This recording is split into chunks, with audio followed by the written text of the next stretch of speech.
Hello दोस्तों, नमस्कार। स्वागत है आपका आपके यूट्यूब चैनल एग्ज़ाम 91 पे। दोस्तों देखो, जैसा कि हम लोग अभी तक ग्रुप सी के लिए बहुत कुछ दे रहे थे, ग्रुप डी के लिए कुछ नहीं आ रहा था, तो अब जो है आपको ग्रुप डी के लिए भी मिलेगा। और जो भी मिलेगा वो ऐसा मिलेगा कि आपको ग्रुप डी में कुछ भी उससे बाहर पढ़ने की ज़रूरत ना पड़े, आपको उसी से सारी चीज़ें मिल जाएँ।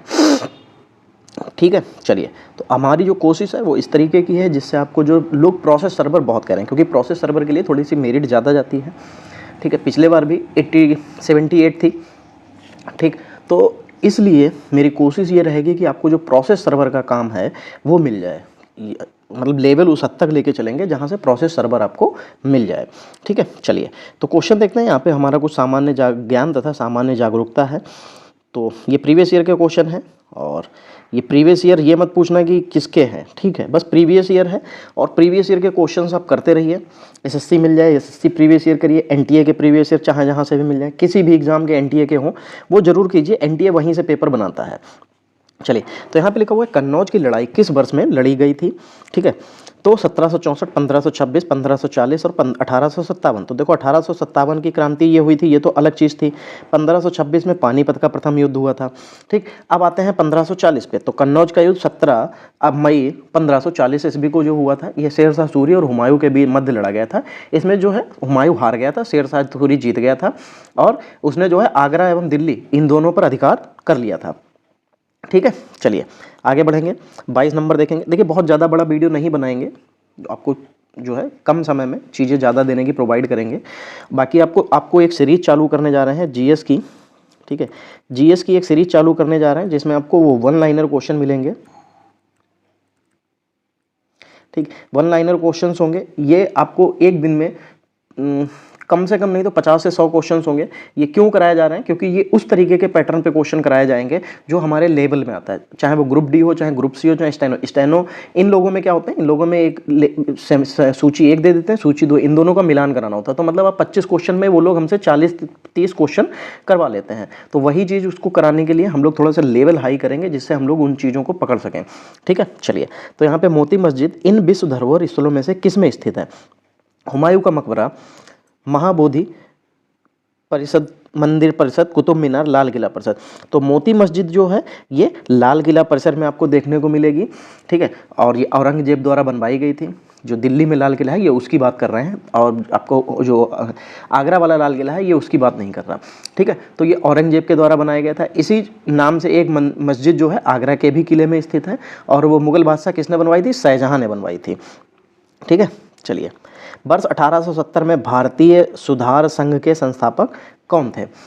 देवेंद्रनाथ टैगोर, केशव चंद्र सेन, राम मोहन राय, दयानंद सरस्वती। तो अरे भाई क्यों भाग रहे हो यार। केशव चंद्र सेन जो थे, ठीक है, ये इन्होंने भारतीय सुधार अधिनियम 29 अक्टूबर 1870 में इसकी स्थापना की थी। इसके जो अध्यक्ष पहले बने थे वो केशव चंद्र सेन बने थे। ठीक है, आगे बढ़ेंगे। जो प्रथम हुड़ आक्रमण कब हुआ था? कौन सा? प्रथम जो हुड़ आक्रमण था ये कब हुआ था? 358 ईसा पूर्व, 458, 558 या 658। तो 458 ईसा पूर्व ये हुआ था। ठीक, ईसा पूर्व नहीं, सॉरी, ईसवी में हुआ था। 458 ईसवी में जो हुड़ थे वो मध्य एशिया की जो एक खानाबदोश जाति थी, खानाबदोश। ठीक, ये जाति अपने समय से सबसे बारबर जाति, मतलब बहुत ही ऐसी थी खूंखार टाइप की, जो भी जहाँ मिल जाता था रास्ते में उसको काट पीट के निकल जाते थे। ठीक है, तो हुड़ों ने 458 ईस्वी में जो है उत्तर पश्चिम भारत पर जो है हम आक्रमण किया। इस आक्रमण का जो नेतृत्व था वो तोरमाड़ और उसके पुत्र मिहिरकुल ने किया था। हुड़ों का भारत पर जो प्रथम आक्रमण था वो गुप्त वंश के शासक जो स्कंदगुप्त थे उनके शासनकाल में हुआ था। और जो हुड़ थे वो बुरी तरह से पीटे गए थे, बहुत बुरी तरीके से इनको पराजित किया गया था। चलिए आगे बढ़ेंगे। अगर शासन की, यहाँ पे अगर आपको वंश की बात करें तो यहाँ पे गुप्त वंश के शासनकाल में। ठीक है,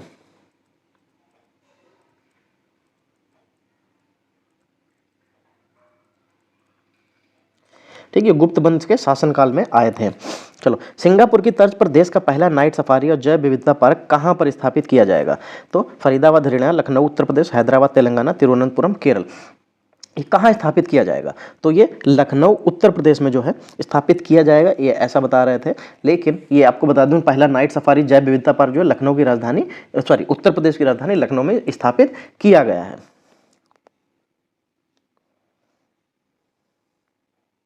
एक लायन सफारी है। आप लोग मुझे कमेंट में जरूर बताना लायन सफारी जो है खोली गई थी वो कहाँ खोली गई थी। चलिए 26 दिसंबर, 26 दिसंबर नहीं सॉरी 26वां क्वेश्चन, संविधान सभा के पहले अस्थायी अध्यक्ष कौन थे? बी आर अम्बेडकर, जवाहरलाल नेहरू, राजेंद्र प्रसाद या डॉक्टर सच्चिदानंद सिन्हा? तो डॉक्टर सच्चिदानंद सिन्हा थे। पहली बैठक जो हुई थी वो 9 दिसंबर, कब हुई थी? 9 दिसंबर 1946 को हुई थी। ठीक है, सच्चिदानंद सिन्हा। फिर उसके बाद तुरंत ही 11 दिसंबर, ये 11 दिसंबर 1946 को, ठीक है, बना दिए गए थे कौन? राजेंद्र प्रसाद, और स्थायी थे ये।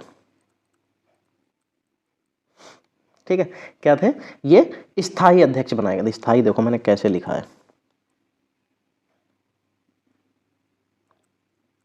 ठीक है, ये स्थायी अध्यक्ष थे।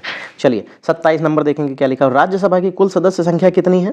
250, 260, 270 या 280? अगर कुल सदस्य संख्या की बात करेंगे तो सिर्फ हमको कितनी मिलेगी? 250। बाकी जो संविधान का अनुच्छेद 80 है उसमें ये बात कही गई है कि जो 12 सदस्य हैं वो राष्ट्रपति द्वारा मनोनीत होते हैं, और बाकी जो 238 होते हैं वो संघ शासित प्रदेशों के जो होते हैं प्रतिनिधित्व होते हैं, मतलब राज्यों और संघ शासित प्रदेशों के प्रतिनिधित्व होते हैं। अगर वर्तमान की बात करेंगे तो इस समय राज्यसभा में 245 सदस्य हैं। राज्यसभा का जो पहला सत्र हुआ था वो 13 मई 1952 को स्टार्ट हुआ था। चलो, द्विसदनीय विधायिका का अर्थ पूछा जा रहा है। जो द्विसदनीय विधायिका है इसका अर्थ पूछा जा रहा है, प्राथमिक और द्वितीयक कानून, निचली और ऊपरी सदन, लोक अदालत और कोर्ट, निर्वाचित साथ के साथ चयनित सदस्य। नहीं, जिसमें निचली और ऊपरी सदन होता है, जिसमें निचली सदन और ऊपरी सदन जैसे विधान वो हमारे राज्यसभा और लोकसभा होते हैं, सेम ऐसे ही इसमें भी यहाँ पे आपको देखने को मिलता है। ठीक है, जो शासन की जो प्रणालियाँ हैं उनमें द्विसदनीय व्यवस्था उस विधि को कहा गया है जिसमें विधायी के 2 सदन होते हैं। जैसे अपने उदाहरण के लिए ले लें उत्तर प्रदेश, तो उत्तर प्रदेश में क्या है, यहाँ पे द्विसदनीय व्यवस्था है, विधानसभा विधान परिषद दोनों हैं। ठीक है, तो जैसे हमारे भारत, अगर हम लोग सेंट्रल में देखें तो राज्यसभा और लोकसभा होते हैं, जिसमें राज्यसभा क्या होता है? ऊपरी सदन होता है, और लोकसभा निचली सदन होता है। ऐसे ही सेम राज्य में, हर राज्य में नहीं है लेकिन कितने राज्य हैं? शायद 8 राज्य हैं जिसमें ये आपको देखने को मिलता है। चलो 29 नंबर, घटकों के बीच गुरुत्वाकर्षण बल भारी मात्रा में एक साथ एकत्र हुए तारों, धूल और गैसों को क्या कहते हैं? गुच्छा, वायुमंडल, आकाशगंगा और सौर परिवार। तो इनको क्या कहते हैं? इनको आकाशगंगा कहते हैं। यही जो है, जब गुरुत्वाकर्षण द्वारा भारी मात्रा में एक साथ एकत्र हुए तारों, धूल और गैस, ये सब जो टूटते रहते हैं, ये इकट्ठे हो जाते हैं जहाँ पे, उसी को जो है आकाशगंगा नाम दे दिया जाता है। देखो, मंदाकिनी एक ऐसी आकाशगंगा या गैलेक्सी का नाम है जिसमें हमारी पृथ्वी है या हमारा सौर मंडल स्थित है। ठीक है, ये याद रखना, ये क्वेश्चन पूछा जाता है, इसलिए यहाँ पे आपको बता दिया गया। चलो 30 नंबर देखेंगे, फिनलैंड की राजधानी पूछी जा रही है। किसकी? फिनलैंड जो है किसकी राजधानी है ये पूछा। फिनलैंड की राजधानी क्या है? ये ताशकंद, हेलसिंकी, वर्न और डॉल्बिन। तो हेलसिंकी है राजधानी इसकी। ठीक है, जो ताशकंद लिखा हुआ है ये उज्बेकिस्तान की है।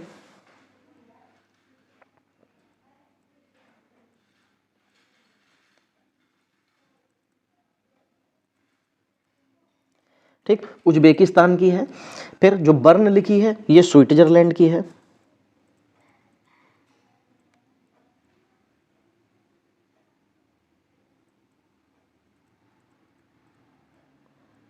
ठीक है, फिर जो डॉल्बिन लिखी है ये आयरलैंड की है।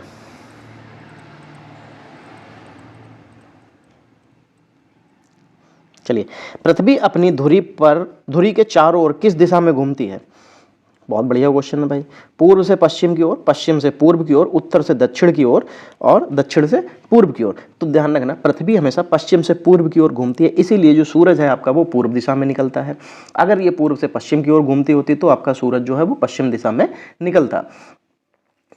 बाकी ये जो घूमती है इसी के घूमने को जो है घूर्णन कहा जाता है। जो बाकी गति करती है, जिस गति से घूमती है उसको घूर्णन गति कहते हैं। ठीक है, या आवर्तन गति भी कहते हैं। 32 नंबर, निर्माण श्रमिकों के लिए मिशन कुशल कर्मी की शुरुआत किस राज्य या केंद्र शासित प्रदेश ने की थी? निर्माण श्रमिकों के लिए मिशन कुशल कर्मी की शुरुआत किस राज्य या केंद्र शासित प्रदेश ने की थी? अच्छा, देखो, जम्मू कश्मीर, उत्तर प्रदेश, नई दिल्ली, राजस्थान। खैर ये उस समय के लिए करंट का क्वेश्चन रहा होगा, तो आपको बता दें ये उस समय पे जब जिसने भी स्टार्ट की थी वो थी नई दिल्ली, क्योंकि नई दिल्ली ने ही ये स्टार्ट किया था 6 जुलाई 2022 को। ठीक है, चलिए संवेग के परिवर्तन की जो दर होती है क्या होती है? क्षेत्रफल होता है, दबाव होता है, बल होता है या वेग होता है? तो देखो जो संवेग के परिवर्तन की जो दर होती है वो क्या कहलाती है या क्या होती है? तो वो बल होती है। जो संवेग होता है मतलब समय के साथ किसी वस्तु की जो सापेक्ष निकाय की जो स्थिति या स्थान में होने वाला जो परिवर्तन होता है उसको गति कहते हैं। और किसी वस्तु की गति की दर में परिवर्तन जो होती है बल के आरोपित द्वारा मतलब किया जा सकता है। अगर आपको साइकिल चलती हुई आ रही है आप उसको रोक तभी सकते हैं जब आप उस पर कोई एक बल लगाएंगे। तो जो संवेग परिवर्तन की जो दर होती है वो डेल्टा पी बटे डेल्टा टी बराबर क्या होता है? एम डेल्टा वी बटे डेल्टा टी, यानी कि एम ए बराबर एफ ए, जिसको हम लोग कैसे कह सकते हैं? एफ का सूत्र क्या होता है? एफ बराबर यानी कि फादर बराबर माँ होता है, एफ बराबर एम ए। ठीक है। 34 नंबर, निम्नलिखित तत्वों में से किसके गलनांक सबसे कम होते हैं? ब्रोमीन, जिंक, लेड या कैल्शियम? तो सबसे अगर कम गलनांक की बात करेंगे तो वो होता है ब्रोमीन का होता है। किसका होता है? ब्रोमीन। ब्रोमीन का गलनांक होता है कितना है ये भी लिख लीजिएगा, 265.8 के। ठीक है। अगर जिंक का गलनांक की बात करेंगे तो आ जाएगा 692.68 के, ठीक, कैलोरी। फिर जो लेड लिखा हुआ है, लेड का गलनांक कितना होता है? इसका होता है 600.61 के, ठीक। कैल्शियम, कैल्शियम का कितना होता है? 1115 के, ठीक है। चलो, कोशिका के किस हिस्से में प्रोटीन बनाया जाता है? Reticulum, Golgi apparatus, ribosome, lysosome? कोशिका के किस हिस्से में प्रोटीन बनाया जाता है? ठीक, तो जो राइबोसोम लिखा हुआ है इस हिस्से में प्रोटीन बनाया जाता है। किसी प्रोटीन के निर्माण के लिए जो सबसे जो जरूरी अम्ल होता है वो होता है अमीनो अम्ल। ठीक है, तो ये याद रखना है, ये बहुत जरूरी चीज है, ये क्वेश्चन पूछा जाता है। चलिए अगला क्वेश्चन, क्लोरोफिल से क्या होता है? सोडियम, पोटेशियम, मैग्नीज या मैग्नीशियम? यानी कि पूछा जा रहा है कि जो क्लोरोफिल है वो क्या होता है। तो क्लोरोफिल एक तरीके का मैग्नीशियम होता है, ठीक। जो क्लोरोफिल होता है उसी में मैग्नीशियम जो है तत्व पाया जाता है, जिसकी उपस्थिति के कारण पौधे जो होते हैं क्लोरोफिल में प्रकाश संश्लेषण की क्रिया उत्पन्न करते हैं और अपना खाना बनाते हैं। ठीक है, ये जरूरी है, ये आपके लिए बहुत जरूरी क्वेश्चन था। 37, देखो ये 2022 का क्वेश्चन है। 22 का अब प्रीवियस ईयर है तो 22 का क्वेश्चन आपको देखने को मिल रहा है कि अगस्त 2022 में गुस्तावो पेट्रो निम्नलिखित में से किस दक्षिण अमेरिकी देश के पहले वामपंथी राष्ट्रपति चुने गए? तो हमारे लिए बिल्कुल भी इंपॉर्टेंट नहीं, लेकिन ये कोलंबिया के चुने गए थे तो जरूरी था क्योंकि ये पहले थे, ठीक है, अमेरिकी देश के पहले वामपंथी, तो इसलिए जरूरी बन जाता है। चलो, भारत ने हाल ही में किस रोग के परीक्षण के लिए स्वदेशी रूप से विकसित पहली RT-PCR किट शुभारंभ की? तो RT-PCR किसके लिए बनाई गई थी? तो मंकी पॉक्स के लिए बनाई गई थी, ये याद रखना। ऐसे ही एक हमारी कोरोना के लिए भी बनाई गई थी, वो दूसरा नाम था उसका। चलो 39 नंबर, जून 2022 के दौरान gas authority of India limited का नया चेयरमैन किसे नियुक्त किया गया? 2022 का क्वेश्चन है, बिल्कुल भी इंपॉर्टेंट नहीं, संदीप कुमार गुप्ता थे उस समय पे। चलिए, केंद्रीय कृषि एवं किसान कल्याण मंत्री नरेंद्र सिंह तोमर ने किस राज्य में शहर परीक्षण प्रयोगशाला का उद्घाटन किया था? तो ये 29 जून 2000 की बात कर रहे हैं, तो उस समय पे नागालैंड में इन्होंने इसका परीक्षण किया था। ठीक है, चलिए, तो ये इंपॉर्टेंट कुछ क्वेश्चंस थे, इसमें जीएस बहुत ज़बरदस्त थी। ग्रुप डी के लिए इस तरीके की जीएस इस बार अगर आपको प्रोसेस सर्वर देखना है तो इस तरीके की जीएस आपको फॉलो करनी पड़ेगी। आप तब जो है जीएस उसके लिए सोच सकते हैं, क्योंकि जीएस अभी आपको हिंदी और इंग्लिश भी इस तरीके की चीज़ें देखने को भी मिलेंगी। हमारे पास हर तरीके के प्रैक्टिस सेट, इसके लिए मैं मैथ भी लेके आ रहा हूँ ग्रुप डी के लिए, क्योंकि ज़रूरी है। मैथ जो हमारा जो पैटर्न है ग्रुप डी का वो इतना ईजी नहीं है, लेकिन ईजी है, लेकिन इतना जब ईजी किसके लिए? जिसको मैथ लगानी आती है। जिसको नहीं लगानी आती उसके लिए बिल्कुल भी ईजी नहीं है, मतलब थोड़ा बहुत लगा पाता है या हल्की पुल्की आती है, तो उस लेवल की मैथ उतनी भी नहीं आती कि आप हल्की पुल्की में 25 के 2500 सही कर पाओ। चलो, तो आज की जो क्लास वो यहीं तक रखेंगे, मिलेंगे अगली क्लास में, तब तक के लिए जय हिंद दोस्तों।